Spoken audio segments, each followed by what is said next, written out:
eu já tentei, na minha pré-adolescência, né, na escola, eu mesma, por opção minha, eu tava, eu acho que, se eu não me engano, no primeiro colegial, na época. Eu acho que era mais ou menos isso. Eu tinha, eu acho que uns 14, 15 anos, tá? Mais ou menos assim. Eu optei por tentar fazer o catequismo, né? Eu não sei bem, gente, como é que funcionam essas coisas, mas eu acho que para fazer a primeira comunhão tinha que fazer o catequismo, toda aquela coisa. E aí é feito na igreja, né? Numa igreja católica. E, gente, o grupo que eu estava tinha muita criança, assim, pessoal bem mais jovem que eu, assim, criança mesmo, sabe? Então, são tardes ali de estudos, né, que a gente faz sobre a Bíblia e tal.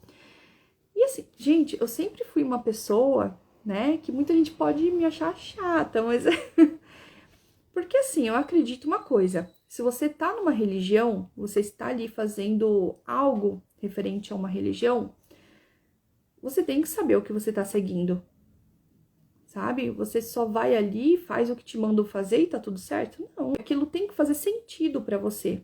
Pra mim, eu sempre pensei dessa forma, tá? Aquilo tem que fazer sentido pra mim, mas por que eu tô seguindo aquilo?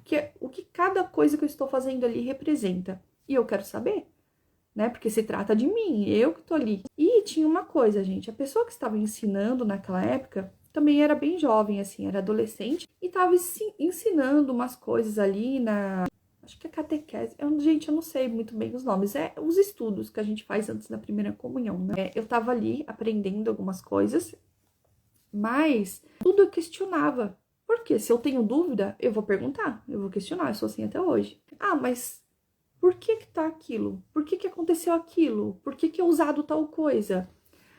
E a pessoa, né, que estava ensinando naquela época, começou a se irritar, eu acho que um pouquinho comigo, porque eu questionava demais, questionava tudo. E assim, a pessoa começou a não responder, a não. Ou, tipo, não sabia o que responder às minhas questões. Eu sei que eu segui alguns dias, não chegou nem. Acho que eu fui 2 vezes. Acho que eu fui umas 2 ou 3 vezes para essas aulas. Aí eu cheguei um dia, né, em casa e falei, eu não vou mais, sabe? Porque para mim não faz sentido. Eu vou lá, tal, vou aprender algumas coisas para fazer, né, primeira comunhão, tal. Mas, gente, eu não sentia, eu nunca senti, tá? Nada contra, mas assim, eu nunca me senti em afinidade com a religião católica, sabe? A energia não batia. E eu tentei ainda nessa época, né? Por vontade própria, né?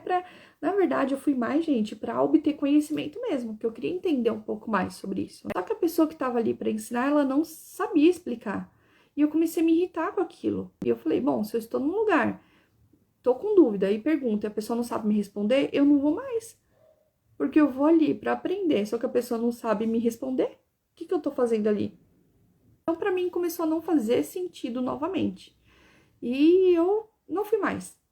Dali em diante, eu não segui mais nada, assim, da Igreja Católica. Eu fui buscando conhecimento, sim. Até foi engraçado que teve um trabalho de escola que eu tive que entrevistar um padre. E eu fui numa igreja entrevistar um padre, né? Nem sei se esse padre tá entre nós ainda até hoje, porque ele era bem um senhorzinho, né? Mas ele foi super, assim, educado comigo e tudo que eu perguntava, ele me respondia, tal. Só que aí eu comecei a questionar algumas coisas também. E tiveram 2 perguntas que eu fiz pra ele e ele não soube me responder, ou ele não quis responder, sabe? E assim, gente, tipo, me distanciou mais ainda. Então eu busco, sim, conhecimentos, tá? Até hoje, de todas as religiões. Só que tem algumas coisas que a gente sente mais afinidade e outras menos, né? Isso é extremamente normal. E assim aconteceu comigo, tá? Então, assim, gente, hoje eu não me considero dentro de religião nenhuma, na verdade, né? Não é só na questão católica.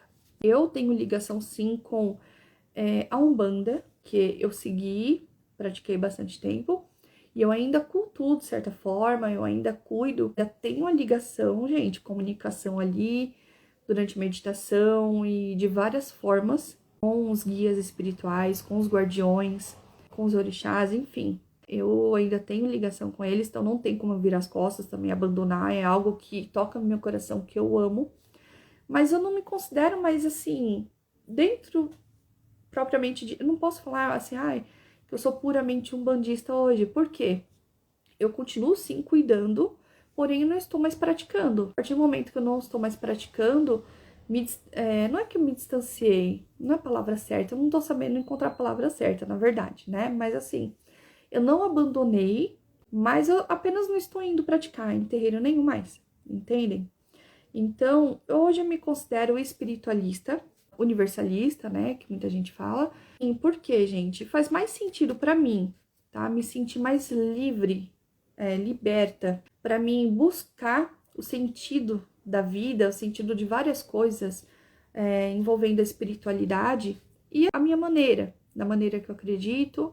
Por quê? Eu tenho sim guias, seres que me protegem. É muito rico isso, quando a gente se liberta de uma questão assim, de crenças limitantes, sabe? É claro que crenças limitantes levam um tempo pra gente se curar de algumas coisas, né? Eu também, né, lógico, eu acho que todo mundo ainda tem algumas crenças limitantes, que todo mundo fala, você tem que se libertar de crenças limitantes. Tem algumas que são fáceis e tem outras que não.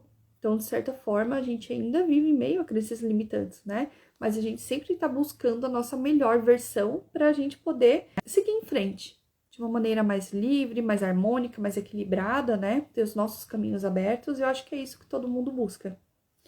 Então, embora eu não seja cristã, tá? Voltando ao assunto aqui da quaresma, eu respeito muito, tá? Esse período da quaresma. Por quê?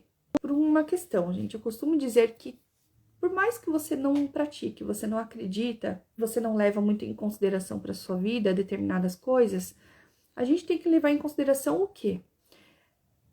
O tanto de gente no mundo que acredita e que traz essa egrégora pro mundo nesse período, sabe? Que nem a quaresma, tudo bem, você não pratica, você não acredita. Mas quantos milhões de pessoas no mundo acreditam nisso e praticam? Por mais que nós somos seres coletivos, gente, nós não somos seres individuais, nós vivemos em meio a uma sociedade e estamos aí em meio a muitas energias, tá? Por mais que você blinde as suas energias, você tenha a sua crença, você tenha as suas proteções, a gente não vive numa cúpula, numa bolha, a gente não vive numa bolha que é só você e você, não. A gente vive num mundo em que, às vezes, milhões de pessoas emanando uma energia, acreditando em alguma coisa, se forma uma egrégora que envolve todos nós, tá? Essa egrégora envolve a todos nós. Então, eu acredito muito nisso. Embora eu não seja cristã, eu respeito muito esse período, porque eu acredito, sim, que exista isso, que tem uma grande egrégora em torno disso tudo que está acontecendo, e que veio se fortalecendo aí ao longo dos séculos, dos milênios, e que tá aí, ó, por séculos e séculos no mundo. Isso acontece. Então, assim, é o que eu sinto, é o que faz sentido pra mim.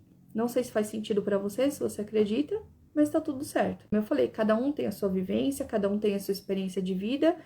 E, gente, estudos, fontes históricas aí de várias coisas, tá aí pra todo mundo. E isso faz muito sentido pra mim, pro que eu sinto. Então, eu tô vindo compartilhar com vocês o que, de fato, assim, pode acontecer também, o que faz sentido aí pra vocês, tá?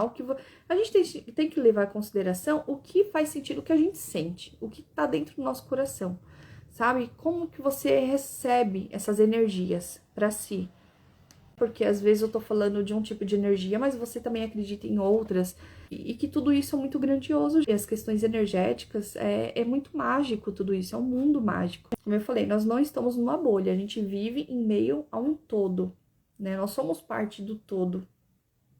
É o que eu tenho a dizer pra vocês também, referente a isso, tá? Que os 3 pilares perante a Igreja Católica, existem 3 pilares para a quaresma, que é oração, jejum e caridade. É você se doar pro próximo. É meio que essa questão da caridade é algo assim muito peculiar, porque muita gente vai interpretar de maneiras diferentes. Mas a caridade para mim nada mais é do que você compartilhar o que você tem de melhor com o seu próximo.